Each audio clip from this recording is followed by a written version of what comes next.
Scotland कोहरा था, लेकिन एक चीज समान थी, कोई सुराग नहीं, न रेडियो सिग्नल, न मलबा, न शव और न ही कोई गवाह।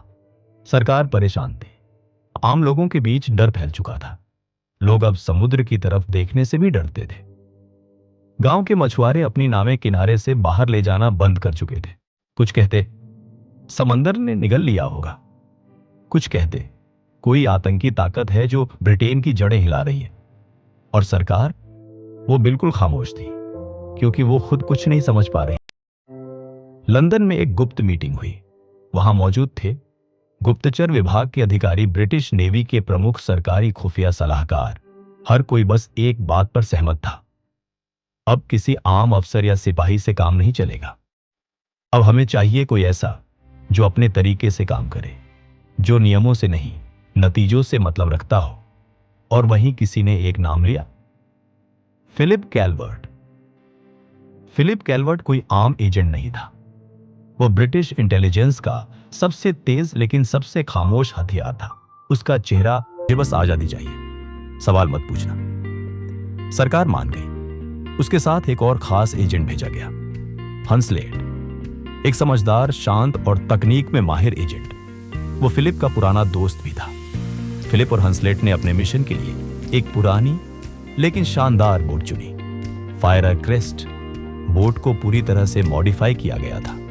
अंदर से भले ही छोटी दिखे, लेकिन उसमें सबसे उन्नत निगरानी कैमरे लगे थे, under water scanner, radio interceptor और हथियारों का एक छोटा स्टॉक।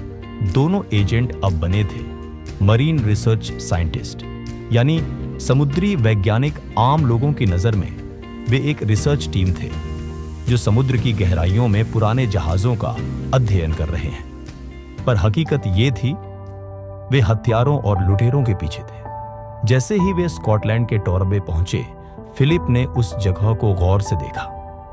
ऊबड़ खाबड़ पहाड़ियां, दूर पुराने किले के खंडहर और पास ही कुछ अमीरों के यॉट्स खड़े थे। फिलिप ने लोकल पुलिस से औपचारिक मुलाकात की, लेकिन उससे भरोसा नहीं हुआ। कुछ था उनके व्यवहार में जो बिल्कुल असामान्य लगा। किसी ने ज्यादा सवाल नहीं किया, ना ही दिलचस्पी ली। फिलिप ने हंसलेट से कहा, यहां लोग कुछ छुपा रहे हैं और वो हमारी मदद नहीं करेंगे। एक नाम बार बार सामने आ रहा था, सर एंथोनी स्कोरास। एक अरब पति व्यापारी, अपनी यॉट मॉर्निंग रोज पर अक्सर यहां आता, समंदर और शिकार का शौकीन। लेकिन उसकी मौजूदगी अक्सर उन्हीं दिनों में होती थी जब कोई जहाज गायब हुआ। उसका रुतबा इतना था कि कोई सवाल नहीं पूछता। पर फिलिप को उसकी बीवी में ज्यादा दिलचस्पी हुई, शार्लोट स्कोरास। सुंदर, पर कुछ छिपी हुई सी, हर बार मुस्कुराती, लेकिन उसकी आंखों में जैसे डर छुपा था। वो बात करते करते बार बार निगाहें बचाती थी,